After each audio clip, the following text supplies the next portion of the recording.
You're welcome to the Economy and Politics Conversation. I'm Ottoabasi Abasiekong. This edition will discuss assessing Nigeria's economic reforms and impacts on households. Joining us virtually for this program is Professor Adeola Adenikinju. He's the president of the Nigeria Economic Society. It's great to have you on the program, Prof. Thank you so very much for having me. Thank you, Prof. Thank you. Let's begin by asking, how would you describe the realities of the Nigerian economy in 2024 related to 2023? Is Nigeria on the right path? Yeah, thank you. Thank you very much. I think it's a mixed bag, really.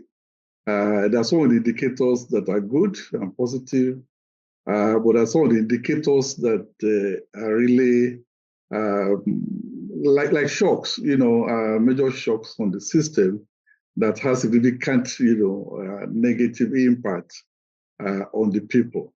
So it's really a mixed bag for Nigerians because, again, you look at what is happening to inflation figure, it's still very high.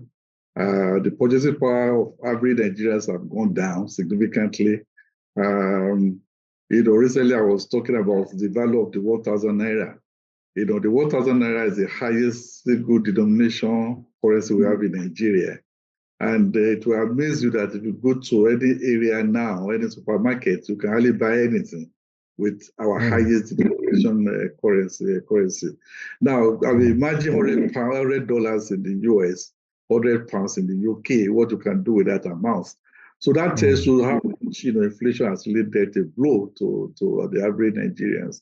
You look at the exchange rate, again, it's extremely very, major shocks from where we were, this time, early 2023. So for major, those who are importing goods, who are students abroad, who want to go ahead, their visitations, and it's a whole lot of, challenges that they have. We look at the price of petroleum product energy, electricity, PMS that have gone up, but on the other side, you also look at, government revenue. Government is making more money. Government has an important role to play in the economy. Government now has, at all levels, so I'll be surprised that if you have any government that is owing salaries, because again, the revenues have gone up significantly. Salaries have increased for those who are employed in government work, government offices. You have that increase. But the good news are not as many as some of the shocks that the average household has felt in Nigeria since last year. Very interesting. Now, Prof, with what you've laid down, what is your assessment of the synergy, performance, and effectiveness of monetary and fiscal tools and policies deployed in 2024? Because when you have situations like this, the response from policies is very critical.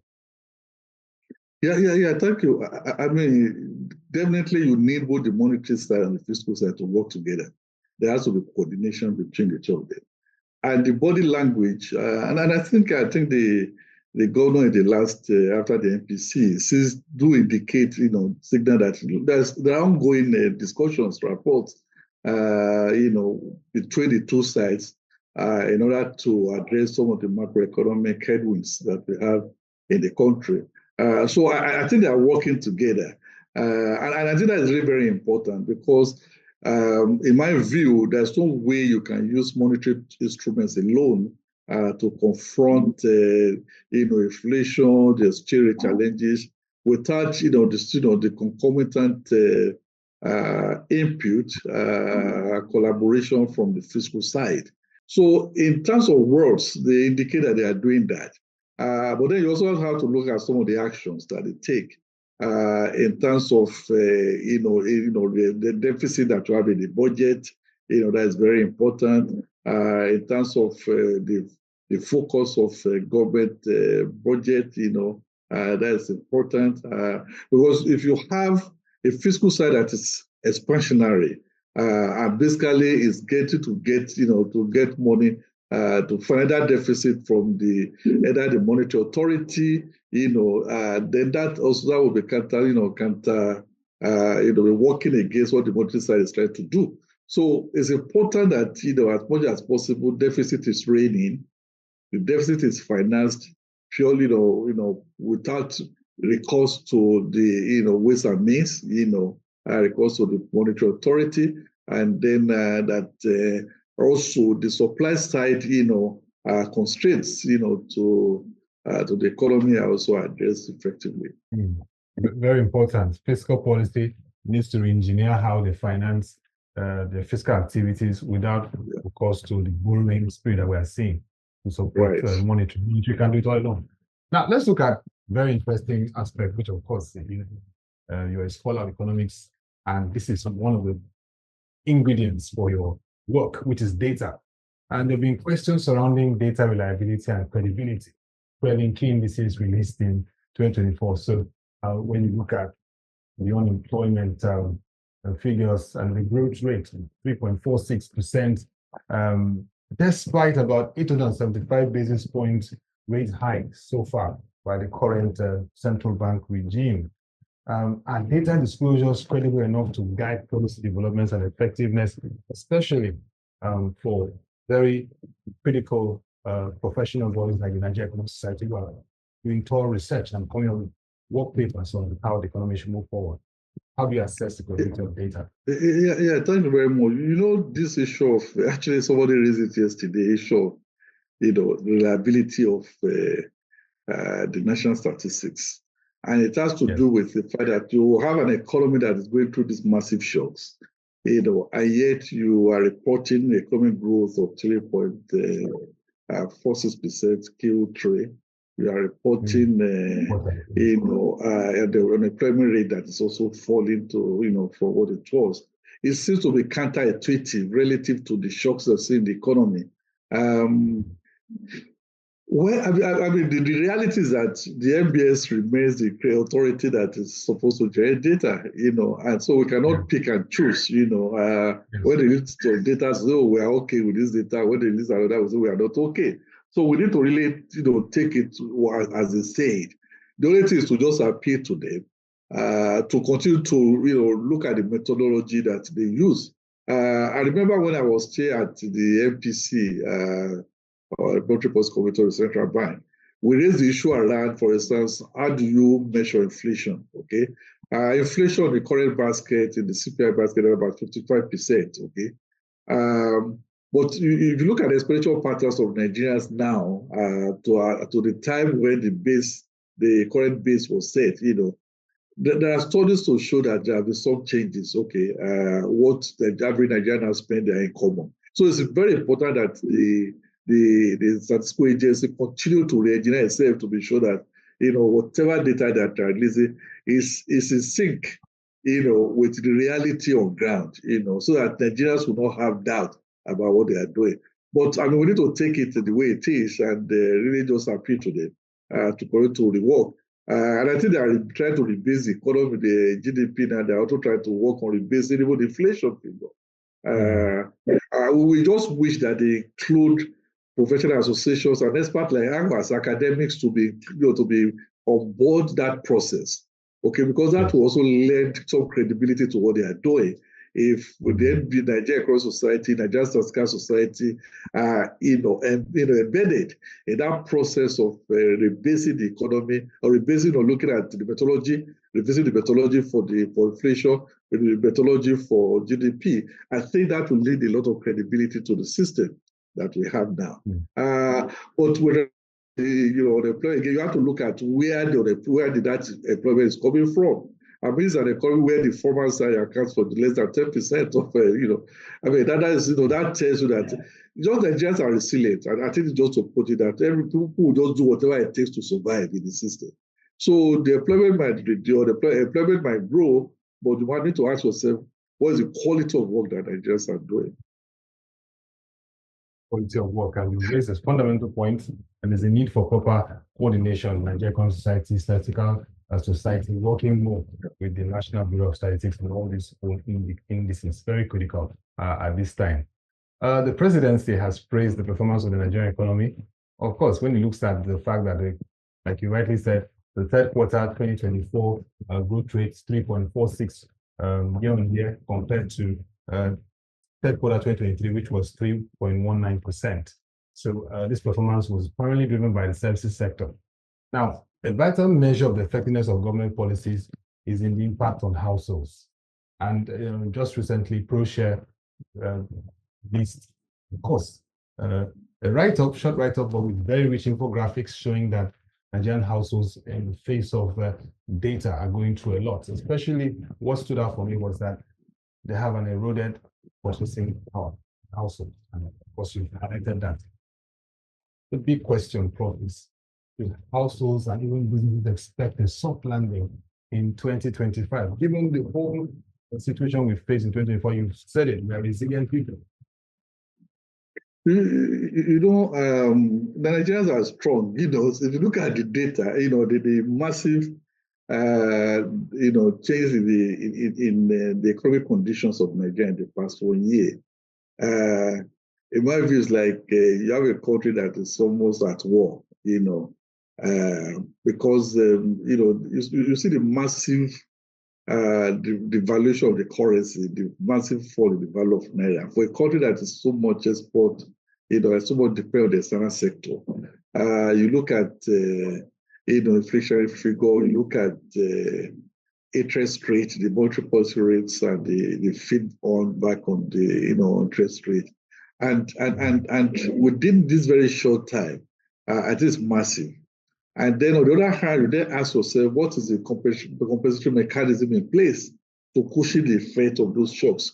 You see, because when you are doing reforms, reforms are good, and some of the reforms that the government is doing are some of the things that it might work.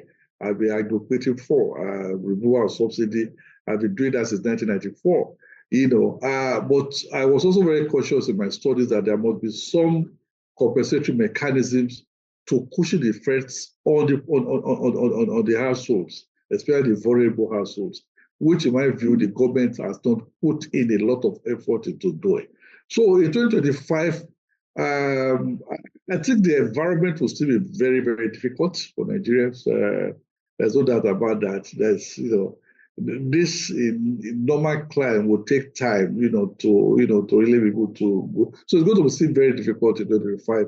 I just hope that, in terms of, government expenditure next year, the budget, that they take care to see how to reinvigorate, the social investment expenditures, how they can put in place some incentives or some structure to support transportation of the households, how they can ensure that food prices come down, working collaboratively with the subnationals, and so on and so forth. So that the government has to do a whole lot to ensure that because the real income has really control. I mean, it reminds me of what we went through SARS. You can't afford to lose your middle class. And what we are doing now is that we're really compressing the middle class. And I think the government has to find a way of ensuring that there's a breathing space for the poor and the middle class in the economy. Very important. Prof, quickly, in 1 minute, 2014, President Goodluck Jonathan's administration rebased the economy. Then Dr. Ngozi Okonjo-Iweala was Minister of Finance. We are hearing that they're planning another rebasing by 2025. What would be the implication of this? Is this important at this time? Yeah, I think the convention is that you have to rebase your economy every 5 years or 30 years. So we've not done that on time, so there's some lag in doing that. Because there are some economic activities we need to take into account. There are some activities that have disappeared or their importance has waned, so you have to reflect that. So that as much as possible, your data reflects economic activity. So I think it's a good thing to do. And I think the expectation is that would increase the size of our GDP. But like I said, it's very important that professional associations are involved in this process to lend credibility to the process. As we wrap up, Prof, the budget, about 48 trillion naira proposed by the federal government for 2025. But what are your critical expectations for key macroeconomic variables like the GDP growth, inflation, interest rate, and foreign exchange. We hear 1,400 naira to a dollar projection. Whichever way, current 1,700 to a dollar is still very choking for the Nigerian economy, business, and households.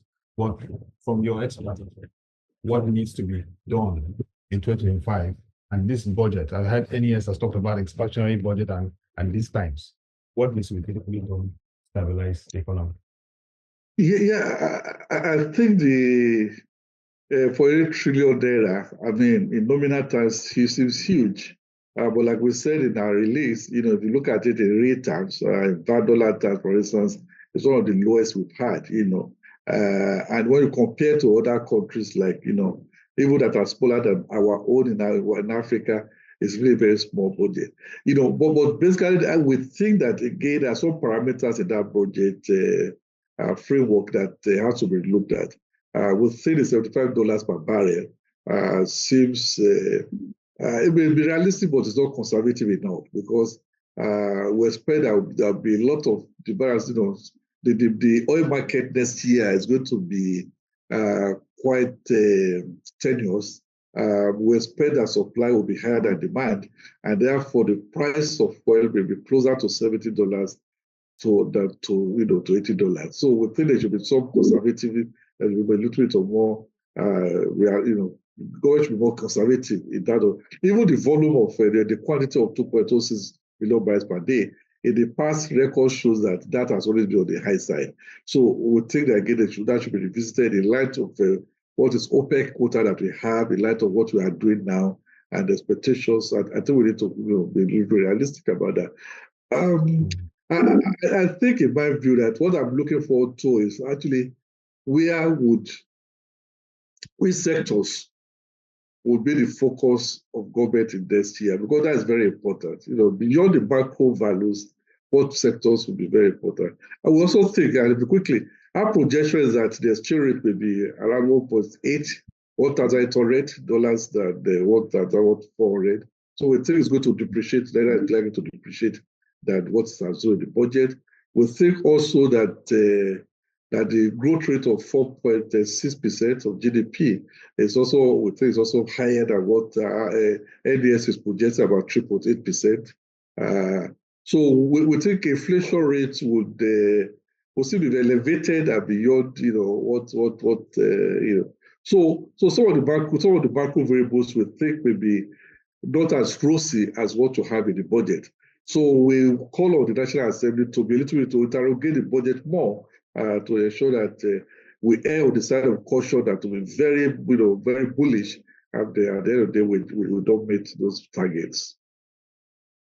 Very important, and we also hope that in 2025, National Assembly will consult more with the NES, alongside Fiscal Committee and Monetary Policy Authority. Of course, it will be a foreign Monetary Policy Committee, so it's very important so we can have more stable economic policy, and like you rightly said, the households and the middle class, they can breathe. Very important at this time. Thank you very much, Professor Adenikinju. Thank you for having me. Thank you so very much. To our viewers, if you want to get further insights on this conversation, visit the ProShare website displayed on the screen and follow our social media platforms to engage further on this program. Until we come your way again and reach yourself with knowledge of socioeconomic developments around you, it is wise. From Ottoabasi Abasiekong, thank you for watching. Goodbye for now.